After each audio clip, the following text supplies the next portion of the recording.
I was a faithful wife until the night my stepson caught me naked on my bed, touching myself. What he did next haunts me, a memory that burns my soul.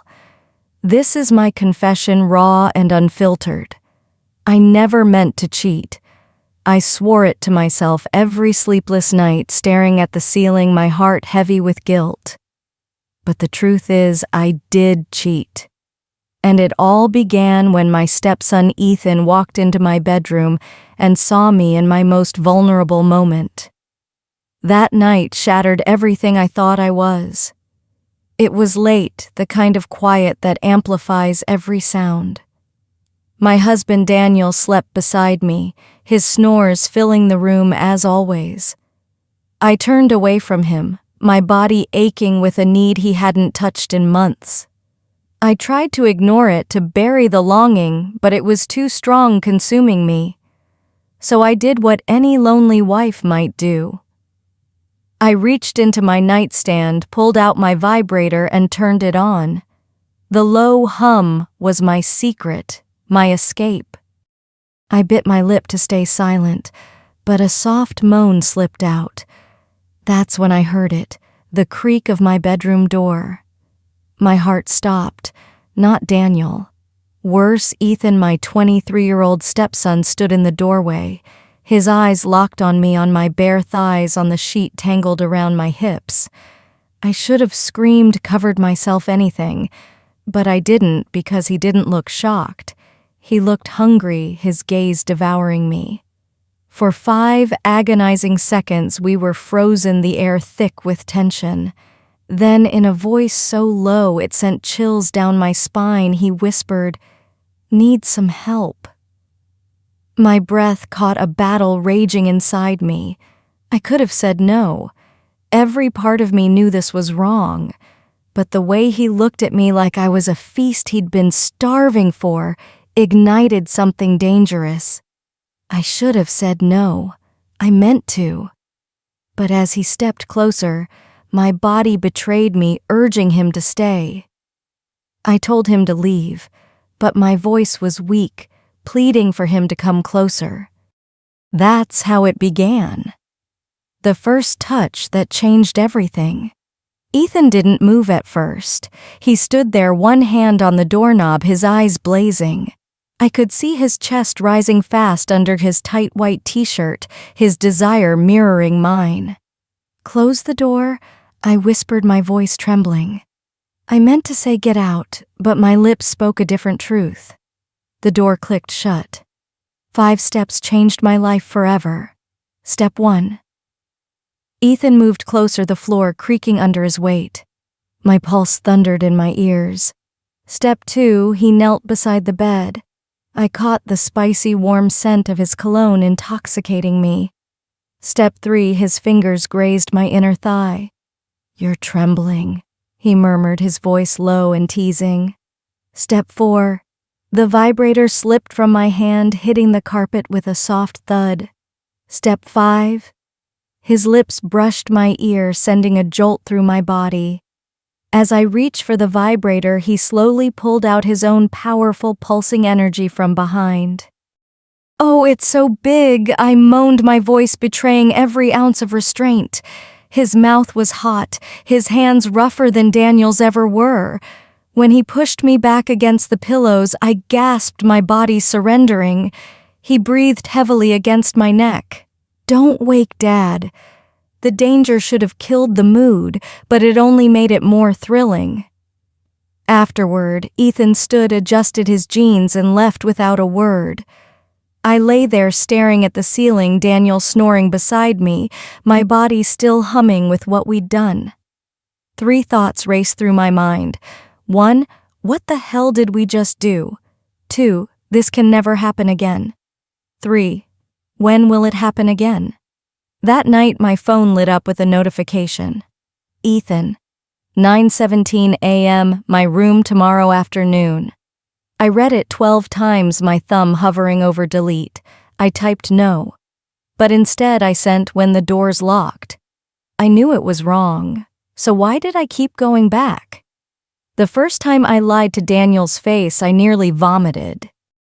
By the fifth time, it was second nature. Cheater. That's what I called myself. The first time I entered Ethan's room, it smelled of cheap cologne and sweat. The lock clicked behind me, sealing my fate. "You came," he said like he'd won a prize. My hands shook as I unbuttoned my blouse. "We can't keep doing this," I said. He laughed, pulling me onto the bed. "Then why are you here?" I had no answer, only a hunger I couldn't explain. The first lie to Daniel was the hardest. His keys jingled at the front door as I warmed leftovers in the kitchen, my thighs still sticky from Ethan. "Smells good," he said, kissing my cheek. I flinched, guilt clawing at me. "You okay?" he asked. I lied, saying I was tired, then scrubbed Ethan's scent from my skin in the shower. The water burned, but it wasn't enough to wash away my shame. We broke every rule. One, no kissing, broken by day 3. His lips were urgent, claiming me. 2, only one place broken by week 2. The riskier, the hotter it felt. 3, no emotions. "You're mine now," Ethan growled in my ear. I should have stopped then. I didn't. The worst moment was when Daniel came home early and found Ethan's t-shirt in the laundry. "Since when do you wear men's extra large?" he joked. My laugh sounded like breaking glass. "Must have gotten mixed up at the gym," I said. That night I cried silently in the tub. Ethan texted, "Stop feeling guilty. He doesn't deserve you." I almost believed him. Then the test was positive. 2 pink lines. I stared at the stick, counting weeks. Daniel and I hadn't, but Ethan and I had in the bathroom. A knock on the door. Claire, Daniel called. "You okay?" "Fine," I chirped, flushing the evidence. My reflection whispered, "You're in trouble." I thought the affair would ruin my marriage, but the baby was what broke me. I thought the baby was my biggest problem until Ethan pulled a gun. Our affair ended like this. Daniel knew something was wrong the moment he saw my face. "You're pale," he said, touching my forehead. "Sick," I blurted. "Just tired?" His eyes narrowed. "You've been tired for months." Just then, Ethan walked in, whistling, shirtless, my teeth marks still on his shoulder. Daniel saw them. 3 seconds killed my marriage. 1, Daniel's face went blank. 2, Ethan smirked. 3, I sobbed. "How long?" Daniel whispered. The clock ticked. The fridge hummed. Ethan answered for me. "Since the night you passed out early at her birthday party." Daniel's fist hit Ethan's jaw before I could blink. Blood dripped from Ethan's lip as he laughed. "She's louder with me." Daniel turned to me, trembling. "Him or me, choose." Ethan grabbed my wrist. "Tell him the truth. You're mine." I looked at the husband I'd shared 12 years with, then at the 23-year-old who'd ruined me. "I need time," I said. Daniel threw his wedding ring at my feet. "You just chose." I packed a bag, no destination, just away. The motel room smelled of cigarettes and bleach. I was crying into my hands when a knock came. Ethan stood there, eyes wild, a gun tucked in his waistband. "You don't get to leave me," he said softly. Then came the final choice. "Ethan, please," I begged, stepping back. He stepped inside. "We're family now." His hand caressed my stomach. All 3 of us. The gun glinted under the motel's dim light. I thought of the baby Daniel's broken face. It would be so easy for Ethan to control me forever. Then I kicked over the lamp and ran. 6 months later, I gave birth in another state. Daniel divorced me without looking back. Ethan sent letters. I didn't open them, but sometimes I wondered what if I'd stayed. I thought running would save me until I heard his voice again. A baby's cry. A knock at the door. My breath caught. That's when my real nightmare began. The safe house, or so I thought. 6 months after escaping, I lived in a small apartment under a fake name. Claire Thompson, math teacher. Cash-only jobs, no social media. My daughter Ava was my only light, but every time she smiled I saw Ethan smirk. Then, on a rainy Tuesday, the grocery clerk said Claire and my blood froze. It was Mia, Ethan's cousin. That night my burner phone rang. Unknown caller. I knew, but I answered. Miss me? Ethan's voice slithered through, chilling me. I hung up. He knew where I was. The next day, an envelope slid under my door. No stamp, hand-delivered. Inside, a photo of me pushing Ava's stroller yesterday. Then a Polaroid of Daniel's new girlfriend. A note. She's pretty. Shame if something happened. My hands shook, dropping Ava's bottle. Glass shattered. She screamed, echoing my last shred of hope. In 10 minutes, I packed a trap diapers, cache the gun I stole from Ethan that night. But when I opened the door, Mia stood there, tears streaming, a pistol aimed at my chest. He'll hurt my mom if I don't bring you, she whispered. Headlights flashed behind her, Ethan's truck. 3 choices. 1, shoot Mia, but she's just a kid. 2, run with a screaming baby, impossible. 3, go with her and face Ethan. I handed Ava to Mia. Take her to the police. Say you found her. Ignore what Ethan says. I tuck the gun in my waistband. Go. Then I walked toward the headlights. Ethan leaned against his truck, smirking. Took you long enough. Up close he looked different, a new scar on his brow, my name tattooed on his knuckles. That same hungry look in his eyes. He reached for me. I drew the gun. You don't own me anymore. A shot rang out, not from my gun, from the woods. Ethan collapsed, blood pooling through his shirt. SWAT swarmed the parking lot. Daniel stood at the tree line, his rifle smoking. The truth unraveled. Daniel had tracked Ethan for months. The letters were fake. Ethan never knew where I was until Mia spotted me. Daniel's new girlfriend was an undercover cop. And now Ethan lay dead at my feet. His last words to Daniel, she's not yours. Daniel didn't hug me, just nodded toward Ava and Mia. She's safe. Then he walked away, no goodbye, no forgiveness. Over a year later, Ava now calls Daniel Dada.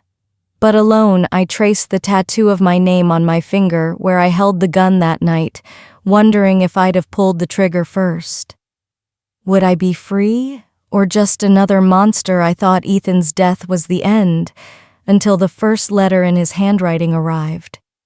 Some ghosts don't stay buried. A year after Ethan's death, we moved again. Daniel helped, not out of love but guilt. You'll be safe here, he said, handing me keys to a small main house. Dense woods, few neighbors, an empty mailbox at the driveway's end until today. A cream envelope smelling of Ethan's cologne. Inside, one sentence. You didn't really think a bullet could kill me, did you? My coffee mug shattered on the floor. Ava, now toddling, reached for the paper. No, I snatched it, spotting blood in the corner. I called Daniel, panicked. He arrived with a detective. It's not him, Daniel said, checking the letter. Probably a news story fanatic. But the detective flipped the envelope, tiny print, Ava has my eyes. No one knew that but Ethan. That night I saw him, or thought I did. A shadow in the trees, tall, lean, that familiar smirk. I blinked. He was gone. But the next morning, footprints in the mud outside Ava's window. My burner phone rang at 3:17 a.m. No caller ID. I answered, heart pounding. You look beautiful in blue, his whisper came. I was wearing a blue nightgown. I threw the phone across the room. Daniel installed cameras. Police staked out the woods. Nothing. Then one rainy night, Ava's baby monitor played on its own. You are my sunshine. Ethan sang it to her in my womb. I screamed. Daniel ran in. The cameras caught nothing, but the detective found worse in the woods, a makeshift camp. Photos of Ava and me from last month.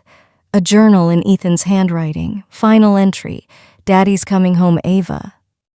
We fled to a hotel, but he followed. I woke to a hand over my mouth, Ethan's hot breath on my neck. Miss me? I elbowed him, scrambling for the gun in my nightstand. The lights flicked on. Daniel stood there aiming at the man, but it wasn't Ethan. The man sneered. He paid me to mess with you. Who? Daniel shook him. The answer destroyed me. Your husband said you deserved to suffer for what you did. Daniel's face paled. He hadn't sent anyone. That meant Ethan was still out there. We never found him. But a month later, another letter arrived. Fun game, but don't worry. We'll play again when Ava's 18. Attached a lock of black hair identical to Ava's. 15 years later, Ava's nearly grown. Daniel's gone car accident, they say. And me, I sleep with a gun under my pillow. Tonight the baby monitor played on its own. Some stories don't end, they wait. I stopped believing in ghosts until the night I saw Ethan standing over Ava's crib. The monitor creaked, a whisper in the dark. A mother's scream. That's how I knew some loves never die. Doctors call it grief-induced psychosis. Ava calls it nonsense. But on her 16th birthday I saw him. Ethan leaned over her bed, fingers brushing her hair. I lunged. My hands passed through him. His laugh chilled my spine. Took you long enough to figure it out. Rules of the dead. Ethan could move objects, toys, photos, knives. Whisper in Ava's ear. Daddy's here. Drain warmth from a room. But he couldn't touch the living yet. He anchored himself to Ava to hurt me. You're still mine, he taunted. I tried contacting him, big mistake. The Ouija board spelled Lilysmine, then burst into flames. Ava sleepwalked, whispering, Daddy says you shouldn't play with fire. Her eyes blackened. A priest lasted 3 minutes. Ethan threw him through the bedroom wall. You think an old man in a skirt can take me from my daughter? The walls bled. Ava laughed. I realized too late he wasn't haunting us. He was possessing her. A medium gave me a choice, bind him to an object and destroy it. But Ethan whispered the truth, he was tied to Ava's soul. To kill him, I'd have to kill her. He smiled as I sobbed. Guess we're family forever. On Ava's 18th birthday, the house shook. Mirrors shattered. Ava's voice changed, her grip on my throat unnaturally strong. You should have chosen me, he hissed through her. I did. The only thing left, plunged a ritual dagger into her chest. Ava gasped. Ethan screamed. Her blood erased him as she died in my arms. Her last words, I'd have fought him if you'd just asked. Now I live in an asylum. They say I'm insane, but every night at 3:17 a.m. the lights flicker, the air chills, and 2 voices whisper, Mommy, wife. I smile. At least we're together.